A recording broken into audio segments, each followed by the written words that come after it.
اعوذ باللہ من الشیطان الرجیم، بسم اللہ الرحمن الرحیم۔ دوستو، آج ہم بات کریں گے کہ چلہ کاٹنے کے لیے کسی بھی عمل کا کون سی جگہ موزوں ترین ہے۔ میں کچھ جگہیں آپ کو بتاتا ہوں پہلے۔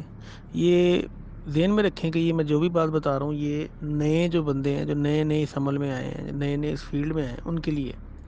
جو پرانے ہیں یا جو پہلے بھی کئی سال سے یہ کام کر رہے ہیں، ان کے لیے کوئی مسئلہ نہیں، جس مرضی جگہ پہ وہ جو ہے نا چلہ کشی کر سکتے ہیں۔ لیکن نئے بندے ہیں، کس جگہ پہ کرتا ہے آسانی سے، کس جگہ پہ مشکل سے کرتا ہے، کہاں پہ اس کو خطرات زیادہ ہیں، کہاں پہ کس قسم کے حالات ہوتے ہیں، یہ میں اپنے تجربے کی روشنی میں تھوڑا بہت آپ کو گائیڈ کرتا ہوں۔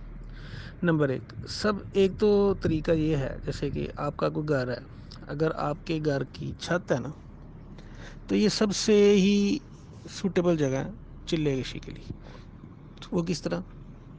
آپ کے گھر چھت ہے، چھت پہ لوگ کم جاتے ہیں یا بچے نہیں ہیں، یا گھر میں چھت پہ عام طرف کم ہے، عشاء کی نماز پڑھیں، اس کے بعد جو ہے یا تو عشاء کی نماز کے ساتھ کر لیں، یا اگر اس ٹائم آپ سوچتے ہیں کہ جی رش ہوگا، کوئی اوپر کوئی بچہ آ سکتا ہے، کوئی اور آ سکتا ہے، رات کو 11-12 بجے جان نماز اٹھائیں، چھت پہ چلے جائیں، ایک مخصوص جگہ نشاندہی کر لیں، اس پاک صاف ہونی چاہیے، صاف ستھری ہونی چاہیے، جان نماز بچائیں، وہاں پہ پڑھائی کریں۔ کھلے آسمان کے نیچے کریں گے پڑھائی، شروع میں کریں گے تو آپ کو کم سے کم مسئلے مسائل ہوں گے۔ یہ سب سے سوٹیبل طریقہ ہے نئے بندوں کے لیے کہ چھت پہ پڑھائی کی جائے۔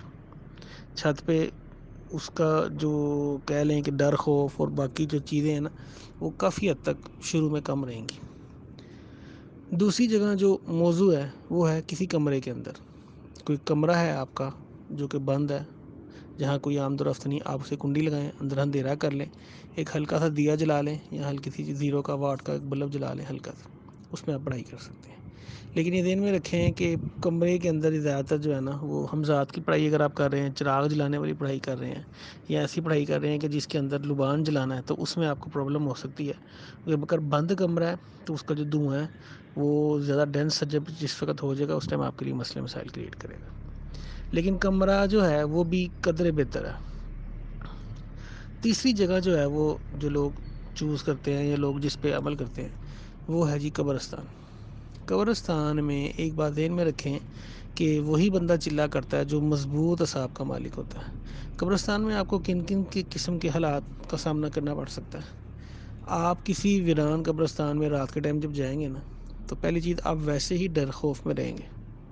ادھر آپ جہاں بیٹھے ہیں ہلکی سی بھی کوئی آواز آ جائے گی، فوری طور پہ آپ کا دھیان پڑھائی کی طرف سے ہٹ جائے گا، اس آواز کی طرف آ جائے گا۔ آپ کے قریب سے کوئی بھی چیز گزرے، کوئی انسان، کوئی بلی، کوئی جانور، کوئی پرندہ، کوئی بھی، آپ کا بار بار دھیان اس کی طرف جائے گا، آپ کا بار بار دھیان قبروں کی طرف جائے گا۔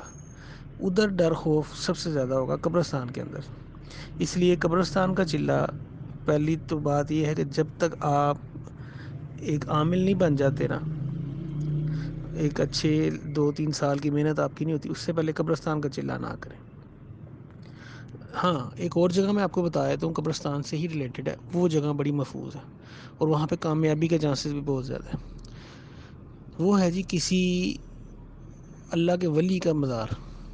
جو قبرستانوں میں درگاہ ہوتی ہے، مزار ہوتے ہیں اللہ کے ولیوں کی، وہاں پہ پڑھنے کا سب سے زیادہ فائدہ یہ ہے کہ وہاں کامیابی کا چانس سب سے زیادہ ہوتا ہے۔ جب آپ کسی اللہ کے ولی کی درگاہ میں چلے جاتے ہیں نا، چاہے آپ پڑھائی کرنے گئے ہیں، چاہے آپ فاتحہ پڑھنے گئے ہیں، آپ پہ ویسے ان کی نظر ہوتی ہے، رحمت ہوتی ہے وہاں پہ۔ پڑھائی کے دوران آپ کو شدید قسم کا کسی جنات کا، کسی ہمزات، کسی بھی چیز کا حملے کا چانس کم ہوتا ہے۔ ہاں، روحانی چیزیں وہاں پہ آپ کو آ سکتی ہیں، مثلاً آپ کو پڑھتے پڑھتے خوشبو آئے گی، آپ کو پڑھتے پڑھتے یہ بھی ممکن ہے کہ پڑھتے پڑھتے کچھ سیکنڈ کے لیے آپ کی آنکھ بند ہو جائے، مطلب میں پڑھ رہا ہوں، میں صحیح بیٹھا ہوں، چوکری مار کے بیٹھا ہوں، یا جس طرح نماز میں بیٹھتے ہیں اتحیات میں اس طرح بیٹھا ہوں، یہ بھی ممکن ہے کہ پڑھتے پڑھتے مجھے چند سیکنڈ کے لیے نیند آ جائے، غنودگی آ جائے، اور وہ چند سیکنڈ میں کوئی چیز آئے، مجھ سے بات کرے اور مجھے کوئی چیز بتا کے چلی جائے، یہ بھی بہت ممکن ہے۔ یہ بھی ایک طریقہ ہے آپ تک کسی بات کا پہنچا دینا، کسی خوشخبری کا پہنچا دینا، کسی ہدایت کا پہنچا دینا۔ یہ اللہ کے ولیوں کے مزاروں پہ یہ چیز ہوتی ہے۔ کوشش کریں کہ اس طرح کا مزار دیکھیں۔ ویسے تو اللہ کے سب ولی جو ہیں وہ کیا ہی ان کی بات ہے، لیکن اگر آپ بالکل سٹارٹ پہ ہیں تو کوشش کریں کہ کسی ایسے مزار پہ جائیں جہاں پہ لوگوں کی آمد و رفت قدرے کم ہو۔ آپ کا دھیان نہیں بٹے گا، آپ آسانی سے ادھر خوب پڑھ لیں گے. ادھر اگربتی وغیرہ جلانے کی بھی ضرورت نہیں ہے, وہاں پہ ویسے ہی اللہ کی رحمت ہوتی ہے. ایک اور جگہ ہے جی, وہ ہے دریا کے کنارے. ٹھیک ہے, دریا کے کنارے بھی ہوتی ہیں پڑھائیاں, لیکن یہ بھی سخت پڑھائی ہوتی ہیں. تسخیر جو ہوتی ہے نا, اسپیشلی پری کی تسخیر, یہ دریا کے کنارے ہوتی ہے. وہاں پہ یہ چیزیں زیادہ کثرت سے ملتی ہیں, زیادہ سپیڈ سے سامنے آتی ہیں, اور آپ کا مضبوط اعصاب کا ہونا بڑا ضروری ہے. پری کی جو تسخیر ہے, اس میں یہ ذہن میں رکھیں کہ وزن بہت زیادہ پڑ جاتا ہے, اور اگر آپ کی صحت جو ہے وہ کمزور ہے تو آپ کو یہ چیز بڑی پریشان کرے گی. وزن اسپیشلی آپ کو بہت پریشان کرے گا. پھر ایک اور جگہ, مطلب کچھ لوگ کسی ویرانے میں کرتے ہیں. ویرانہ مطلب دور کی جگہ ہو جہاں لوگوں کی آمد و رفت نہ ہو. اس میں یہ بھی وہی چیز ہو جاتی ہے جیسے قبرستان کی ہے, لیکن قبرستان میں زیادہ آپ کے جو دھیان ادھر ادھر ہوتا ہے, زیادہ جلدی خوف آتا ہے. ویرانوں میں کم خوف آتا ہے. پھر زمین کے اندر جو بھی پڑھائی ہوگی نا, وہ ہمیشہ بڑی بھاری ہوگی. زمین کے اندر کون سی پڑھائی ہوتی ہے؟ کچھ لوگ تہہ خانوں میں پڑھتے ہیں, کچھ لوگ کسی پرانی مطلب عمارت ہے اس کے کھنڈر میں پڑھتے ہیں. یہ بھی ایک سمجھ لیں, اس میں جو زیادہ تر لوگ ہیں وہ اس کی پڑھتے ہیں, سفلی عملیات کرتے ہیں. یہ بھی ایک سمجھنے کہ بڑا ہی رسکی کام ہے نئے بندے کے لیے اسپیشلی. جب بھی آپ کسی ایسی جگہ پہ پڑھیں, خصوصی طور پہ آپ کا حصار بڑا مضبوط ہونا چاہیے, اور چھری والا حصار ہونا چاہیے. یہ کیا ہوتا ہے بھی میں آپ کو اس کے بارے میں بھی جلدی ہی بتاؤں گا ایک اگلی ویڈیو میں. ایک اور چیز ہوتی ہے, کچھ لوگ پڑھائی کرتے ہیں قبر کے اندر. یہ بڑا کم آپ سنیں گے کہ جی کسی عامل نے قبر کے اندر پڑھائی کی ہو. قبر کے اندر پڑھائی کس طرح ہوتی ہے؟ کسی دور دراز کی قبرستان میں اگر کوئی قبر کھدی ہو جس میں مردہ نہ ہو, یا کھودی اس کے بعد ختم ہو گیا, وہاں پہ کسی نے مردے نے نہیں آیا, کوئی نہیں آیا, مطلب کھود کی پھر چھوڑ دی انہوں نے, یا پھر اس طرح کا ہے کہ کوئی ویسے زمین کے اندر کوئی تھوڑی سی وہ زمین اس طرح کھدی, ٹیلے جس طرح کہہ لیں گے, جس طرح آپ کے کلر کا ہار کا جو علاقہ ہے وہاں پہ ٹیلے ہیں, بہت اونچائی والے بھی اور بہت گہرائی والے بھی.